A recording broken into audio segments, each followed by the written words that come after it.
So, welcome everyone. It's good to see you. Today's topic is meditation technique and attitude. Two aspects of meditation that are very often overlooked. So I think it's very important to discuss them, because they determine the direction of your practice and determine the success of your practice as well. So many people are primarily concerned with the technique of meditation. They want to learn a fancy technique. You want to learn, people compare their techniques with each other. What do you do? Well, I do Goenka Vipassana. Other people say I do Tibetan Buddhist meditation. Others say I do mindfulness-based stress reduction. Others say I'm just doing mindfulness meditation. Others say I'm doing the Headspace app. It's all about technique. It's like people that compare their cars with one another. I have a Ferrari, I have a Porsche, I have a Mercedes-Benz, I have a Fiat Punto, I have whatever. Or comparing our cars with each other. And people can get very heated about the way their cars look, how they compare to other cars, the specs of the car. My car is more powerful than your car, my car is better than yours. And so you have all these religious or spiritual people debating about whose technique is best, and who is more powerful, and who is more advanced, who is the big guy, who is the small guy. I'm practicing in the Mahayana tradition, which means the big vehicle, the great vehicle. Others are practicing in a Hinayana tradition. It means the lesser, the smaller vehicle. So we have great basis for comparison and for feeling superior or inferior, for nourishing all these egoic tendencies within ourselves. If it is just about technique, then there's lots of uncertainty. And people are full of doubts. Does my technique really work? Am I doing it really right? Maybe this other technique is better, maybe I should change. I've been spending years and years just hopping techniques. Learning this, reading about that, adapting, trying to kind of find my way through the techniques. Just only the techniques. Studying all the old texts, trying to go back to the roots. What did the Buddha really say? Can I be sure that the Buddha really said that? I'm not quite sure. This commentarial, this is direct speech of the Buddha, but it's not even the direct speech of the Buddha, so maybe I should go and see some scholars. What do they say? Read some comparative literature on the subject. Maybe see within other traditions what are their viewpoints. Lots and lots of confusion. Masquerading as philosophy, masquerading as, being very intelligent. It feels very good to the ego. I've read a lot of texts, I studied comparatively a lot of lineages in Buddhism and so forth, so it feels good for the ego, but it fulfills no purpose on the level of practice and experience, not at all. It's like being attached to signposts, being attached to maps. My map is better than your map. Instead of actually walking the path, instead of actually getting anywhere, debating and studying philosophies doesn't really help. It doesn't give you experience in meditation. So in order to get experience, it's not only important to have a technique that works for you, but also who practices the technique. Here we're coming to the attitude. What kind of character trait, what kind of personality trait sits down? Why do you meditate? That can change over the course of our practice. Someone's phone? Maybe. Okay.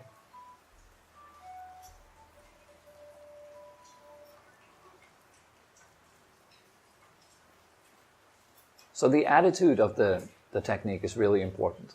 Who is practicing? And why are you sitting down? That can change, as I just said, throughout the entire course of practice. In the beginning, you might be really fired up on practicing for the well-being of all beings in the universe. May everybody be happy, radiating love and kindness to everyone.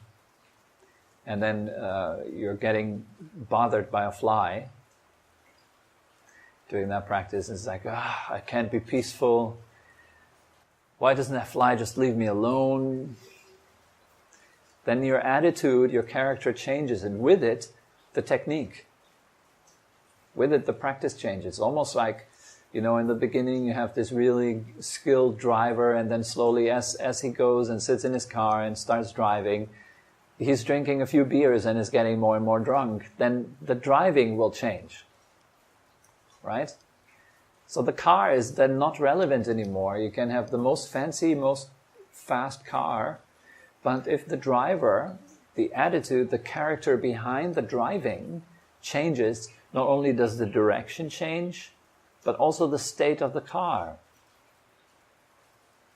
and the things that you will see on the road, the things that you pay attention to and so forth. It all changes if your attitude changes. So this is really important. The why of your meditation practice. This is the pulling force that pulls you through a good session. Many people, if not most, spend a lot of time practicing meditation because deep down inside they really hate themselves. They don't like themselves at all. So they feel like they have to change who they are. And they do it with meditation. It's that simple. Why practice meditation? Because I want to attain enlightenment, because I want to improve my life. What does that really indicate? The way life is not good enough, doesn't it? The way I am is not good enough. I should be enlightened then. That is self-hate, right there. But it's masquerading as spirituality. I'm such a spiritual being.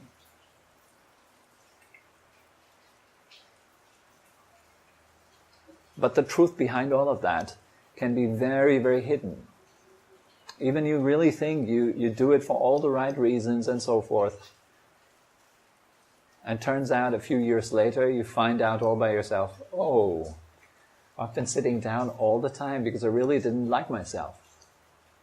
And I tried to change who I am by using meditation. That happened to me. And it probably is still happening to me. Over the years I have learned to be honest enough to admit that I don't know everything. That in fact I have very little clue even about myself. I've been surprised too many times on the path. I started off knowing a lot. I studied in the Tibetan Buddhist monastery for 7 years. This text, that text. I can compare, I can enumerate, I can enlist things. Unfortunately, I've met a very good teacher who really challenged me. Who challenged my status quo of me knowing things. And it was very, very simple. He just, at the beginning of every session, he would have us stand quietly with bent knees, bent legs. It was a very, very painful experience. And throughout this, he's a martial arts teacher, so throughout this he would constantly say, relax, relax. Relax the body, relax the mind. And that was when I found out that everything I thought I knew was simply a thought. Just philosophy. No substantial knowledge of the path, no real meditation. As long as the circumstances were nice, I thought I knew my stuff. But as soon as the circumstances were unpleasant, I was suffering just like everyone else. So that reveals, if you are still suffering, whatever it is, that reveals that there is still work that needs to be done. But most people, they do spiritual practice merely on the level of thought. They think themselves through the meditation. They visualize, they imagine, they create. The mind is still creating stuff, a lot of stuff. And why all that? What's the basic attitude underneath? It's fear. Namely, the fear of not being enough. So I need to add a lot of stuff to myself. A lot of visualizations, a lot of opinions, a lot of philosophy, a lot of feelings. I need more happy feelings, I need more intelligence, I need more wisdom, I need more, implies I'm not enough. And so for me it was after about 13 years that I found out, through help of a good friend, that each time I was sitting down was because I really don't like who I am. I think that's a basic trait of ego. It doesn't like itself. So it constantly fights with itself. What's the voice in your head that talks the whole day long? What is it all about? What is it talking about? It's always about improving, consuming, producing. It's trying to make it different. Trying to change it, or trying to change myself. How can I make it better? How can I improve? How can I make it last? I want to keep that. I want to be that person that's always like that. Or how do I get out of this? I don't like that feeling. I wish I wouldn't have these kind of thoughts. Why am I so judgmental? All of that is fear and self-hate, manifesting in various different ways. And it takes not only guts, but very strong honesty to actually look at yourself. We need to be very honest. We need to be able to look at ourselves not through the filter of tradition or thought or culture or society, but nakedly, directly. See, what am I doing right now? What moves me to do this? That reveals the attitude. Instead of just sitting down in Thailand, in something that looks like a temple, crossing your legs, feeling spiritual, question. Not questioning by philosophizing or contemplating what you're doing, but looking at it directly. Observe from second to second, what does your mind do? And see what is the moving force behind all the movement inside. I'll give you a simple example. Your posture right now. All of you are regularly moving your posture. You can observe right now, scratching my ear or moving your toes, doing something with your fingers, right? Smiling. There's always some movement going on, right? Movement's okay, that's part of life. Now you can sit down and observe that for 10, 20 minutes, just looking at you moving the body continuously. Then ask yourself, why do you do that? Why do you constantly move?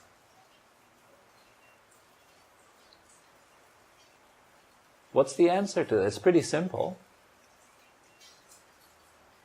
There's nothing philosophical like I'm moving because I'm one with the universe or something like that. You move because it's painful, right? It itches, so you scratch. That's simple. You want to get out of pain and you want to have pleasure. That's why the body moves continuously.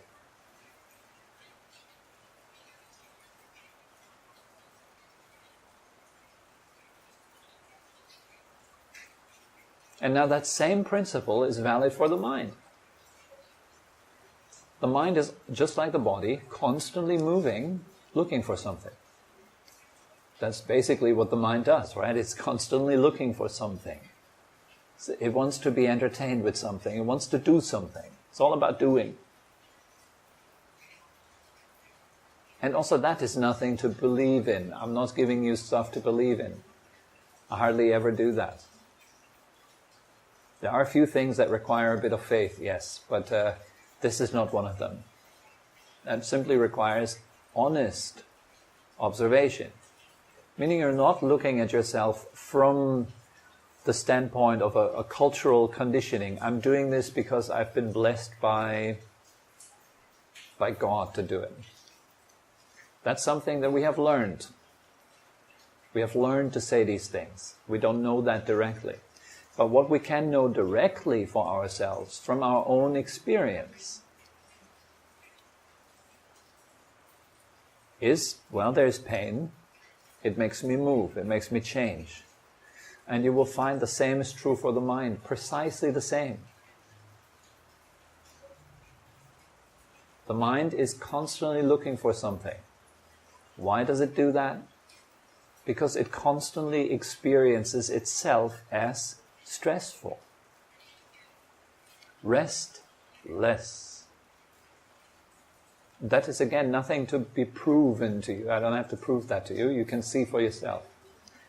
All these teachings is very, very old teachings, so 2,500 years old, and older than that. They have existed pre-Buddhist tradition. In many other traditions, you can find these kind of teachings that point to the nature of existing here and now, and what we can observe when we are taking a look. And we see that there is a continuous arising of discomfort, and with it an arising of thought and emotion to try to get out of this, which then always peaks in some movement, something to do again. Then we do something, creating the next problem that we then need to solve later. Like when you're changing your posture, you're not solving your problem, you just create another, you're shifting the problem around, let's say like this. So this is what human beings have been doing since tens of thousands of years, just shifting problems around. Not really solving them. You know, wars don't solve problems, right? We should have learned that by now. Nobody likes a war. They're still abundant. Nobody likes to be hungry, but the majority of population in this world are hungry. A vast majority. It's pretty shocking, actually.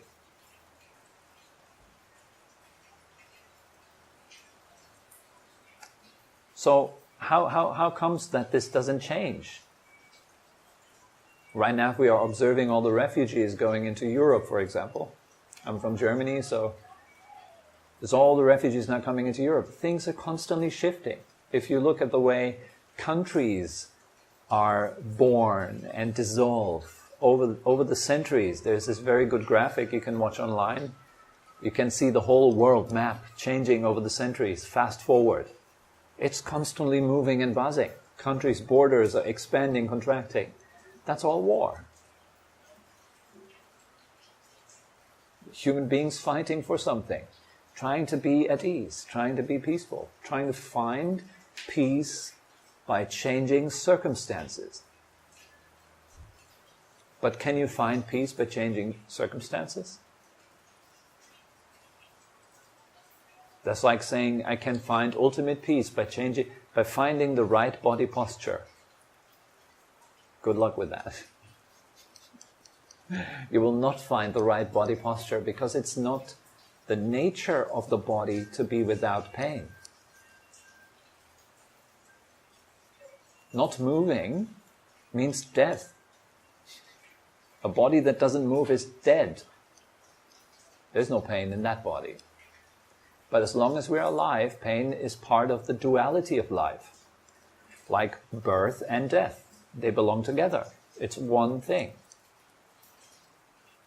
But the mind is tricky with this. It splits them in half and says, no, there are two things. Birth and death. One is good and the other one is bad. One you celebrate every year and the other one you cry at. And you wear black clothes. And for the other one you wear white clothes. That's just mind stuff. The mind trying to make sense of what it can't explain. Let's make sense of it. These are the bad guys, and of course we are the good guys. Problem solved. Now the only thing we have to do is get rid of the bad guys so that we can be at peace. It will work. No, it will just shift the problem. Probably create a few new ones. And with the shifting of the problem, we need different solutions. And so it goes on and on and on and on and on. And we don't seem... The really stunning thing about all that is we're not really learning from it. And that is the attitude that is required here at meditation, to be able to learn from yourself, to see yourself clearly, particularly to see how do I create suffering for myself. And how can I get out of creating suffering for myself?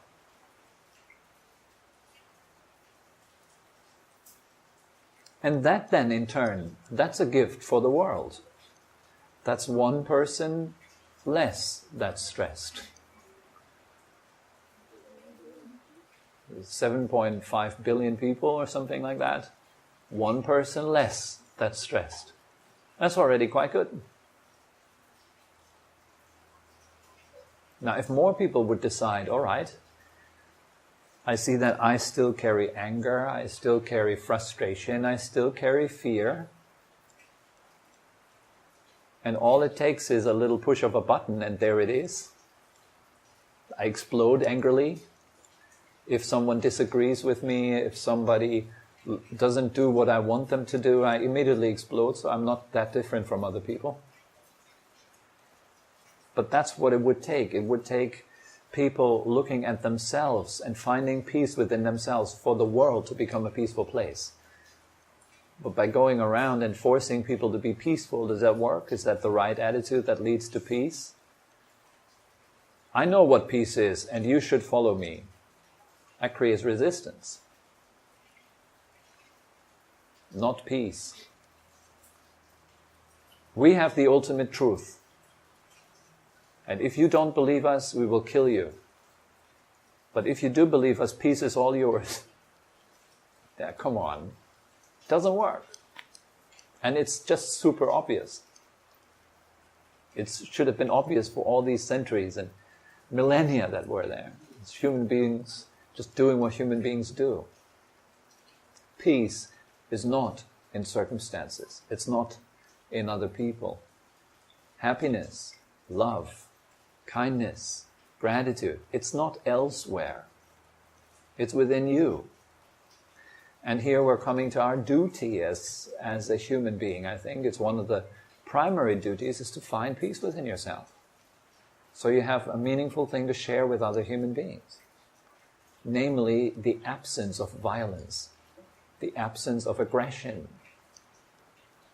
And if it is a slight aggression, a mental aggression, like looking at someone else, wishing them to be different, that's already aggression.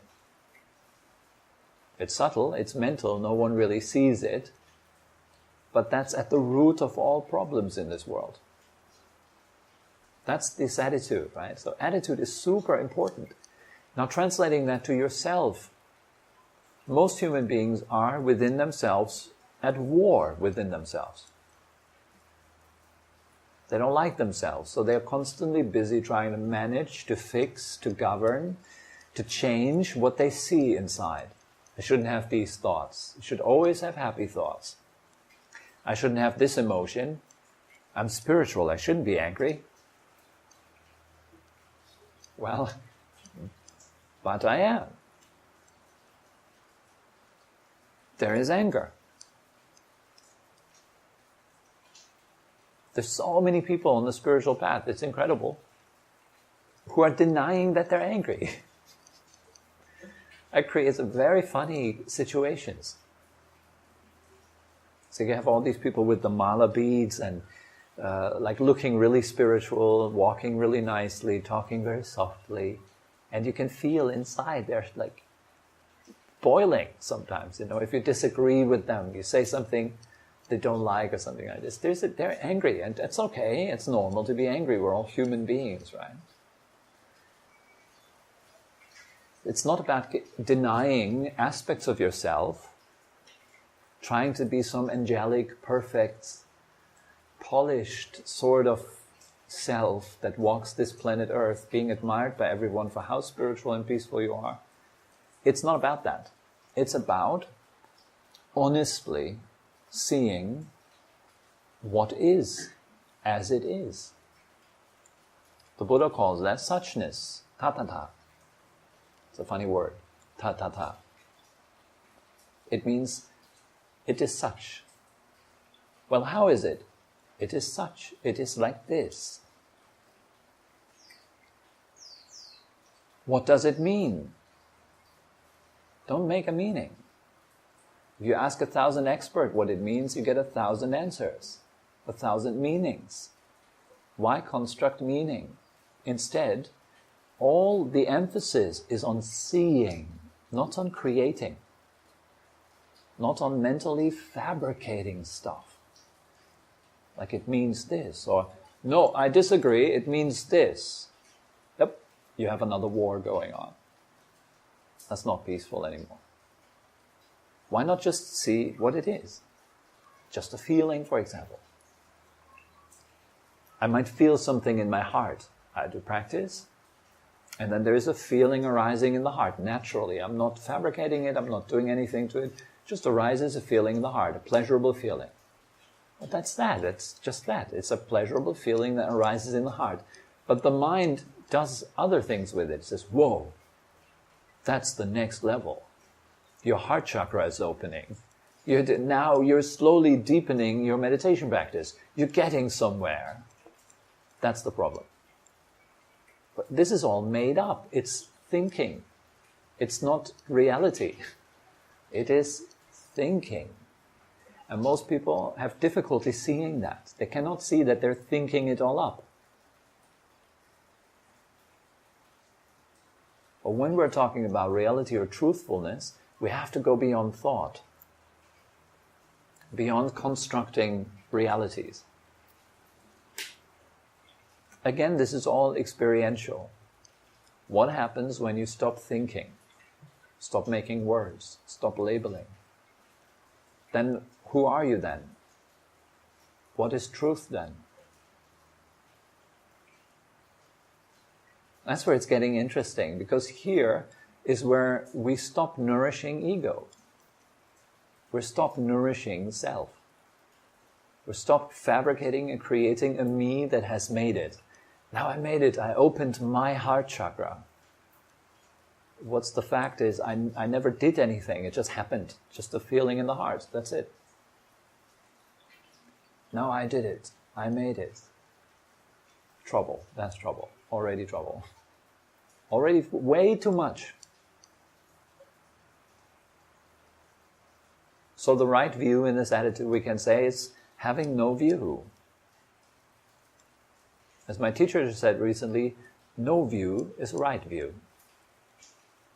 Not getting attached to opinions, views, judgments, thoughts, and other types of fabrications that arise in our mind due to our cultural, societal conditioning. The way we have been brought up, the books we have read, the movies we've watched. That creates the thoughts in our heads. So if we want to see truth, well, meditation is all about that. It's all about discovering who we truly are, or finding your center, or becoming one with your soul. It doesn't really matter how you label it or call it. And we have to learn to go beyond our conditioning, the input that we have received since we were children. All this stuff that you've done your entire life long that has created the person that you are now. It's like a puzzle. It's tens of thousands of pieces coming together, creating the you that you are now. And that you is what's meditating. So we need to be watchful. Let's say you are generally that type of person that doesn't like themselves. Maybe you say, oh, I'm a problematic person and I hate myself, I don't like myself. Therefore, I should practice meditation. Now you need to watch out. Who is practicing meditation? The guy that doesn't like himself? That smells like trouble. And because you will soon be busy sitting down, watching your breath. I don't like my breath. It's too short. It's too deep. It's too long. It's too rough. You see? That's why the attitude is so important. If you don't like yourself, then whatever you're looking at, you don't like it also. It's that self that doesn't like itself. Now, I don't like my breath, of course. And so what do I do with my breath? I try to control it, to make it likable. But since I'm the person that doesn't like itself, I can't make anything likable in a successful way, because my basic condition is to not like it, to not like me and what I do. So no matter what I do, it's not good enough. You'd be surprised how many people suffer from that. No matter what I do or who I am, it just doesn't seem to be good enough. You meditate like this, well, your meditation will not seem good enough, ever. You can spend years doing your very best, and you're always just breaking at that point of yourself. It's not the technique, it's how you approach it. If a person doesn't like themselves, does the technique, trouble. Now, if a person that has a lot of conceit, I'm the best, I'm a winner, everyone else is a loser. If they would sit down and meditate, they would use meditation to feel superior. I'm going to meditate longer than you guys. Like, I have to post on Instagram that I just did a 2-hour meditation session. Feeling a bit stiff after my 3-hour morning session. Good morning, guys.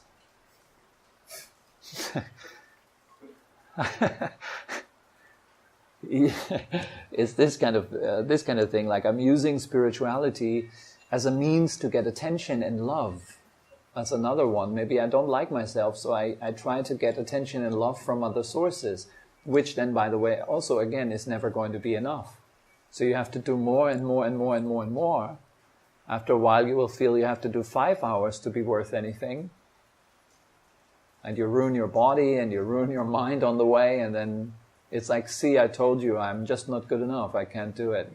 It all feeds into our personality. So no matter what kind of personality is at play right now, it will use all the circumstances, feelings and thoughts as a means to stay in place.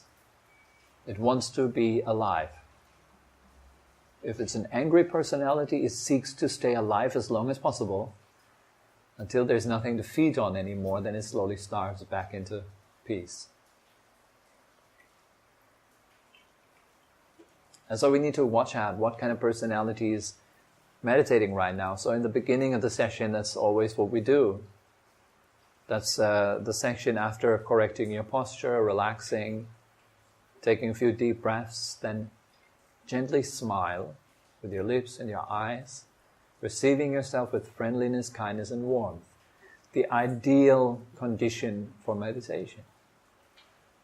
Being kind to yourself, that's what it's all about. And what does it mean to be kind to myself? To accept yourself. That's the first step. Kindness is based on acceptance. Can you accept your chocolate side? Do you like your good emotions? Of course you can accept them, right? As long as you're feeling happy and peaceful and relaxed, you can accept that. What about your other side?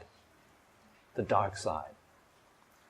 The dark emotions, fears. What about that? Can you accept that? Probably not. It's very hard. But kindness is about that. It's about being universal, accepting all of your conditions universally, not rejecting some and trying to get more of the others. That's not kindness, that's just partial. We're partial, judgmental. Kindness means you are able to really accept all of yourself. So if you're grumpy, you're fine with it. It's all right to be grumpy. Relax anyways. If you're getting off on the wrong foot, that's fine. It happens to me very often. I get off on the wrong foot. I feel grumpy in the morning. Okay. It wasn't always like that. Most of the time when I got grumpy in the morning, I felt like something's wrong with me. My spiritual practice is not good enough. Over the years, I have learned that's not the practice. It's how I look at myself. I'm not allowing myself to feel what I feel. Many spiritual people repress their sensations, their feeling. Because they feel like, oh, this is not perfect enough. That's not good enough. Shouldn't feel that. But you're feeling it.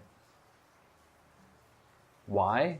Not because you're a mistake, but because you're a human being. You've been raised in a human society. So you're bound to experience human feelings. And that's not really dramatic. There's no problem with feelings. There's no problem with thoughts. The problem is that we are identified with them. We're pushing against them, trying to get rid of those, and trying to get more of those. Here is the problem. If you can just leave yourself alone for 30 minutes, that's good meditation. Just don't mess around with yourself. Just listen to the rain. Feel the body. Don't mess around with yourself. Just keep your hands off. Keep your hands off. Because each time you're approaching yourself with your hands, that's ego. I need to fix. Wait a second, I got my screwdriver, I got my hammer. We're going to fix the mess that I am. And call it meditation. Throw away the screwdriver and the hammer. So many people think also that they are, we are all right. We are universal love. We are all one. And yet they hate themselves. Deep down inside. These are nice posts. They get you a few likes. But they are not the truth.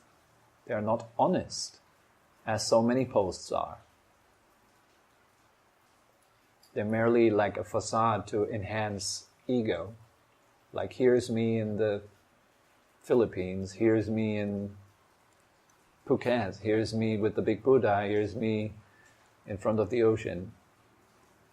Here's me with a gadget that makes me better than I actually think I am. Can you confirm that, please? Post.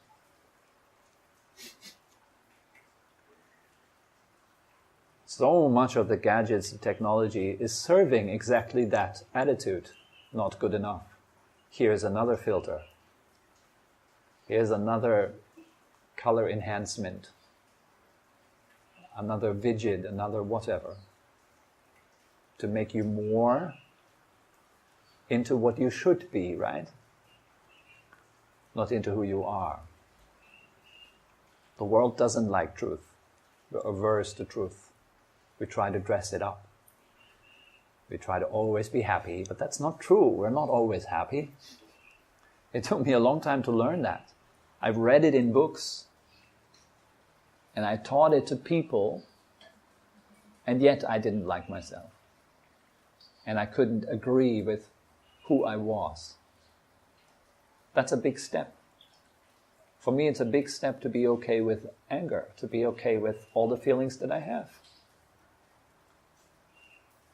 And so that's, of course, naturally what I recommend. To learn to be okay with our humanness. To stop filtering ourselves inwardly and outwardly. And instead, seeing honestly the way it is, taking your hands off, stop harassing yourself, let yourself alone for a little while. I call that good meditation. And then you have a technique that you base on that attitude. Then that's good. It gets you deep fast. But first attitude, then add the technique. You give the Ferrari to the drunken driver, not a good choice. It's the best technique, the worst kind of attitude. Problems are bound to happen.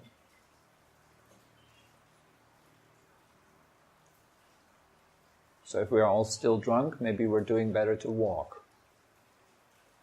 for that time, or being driven by someone. If we're mentally not stable yet.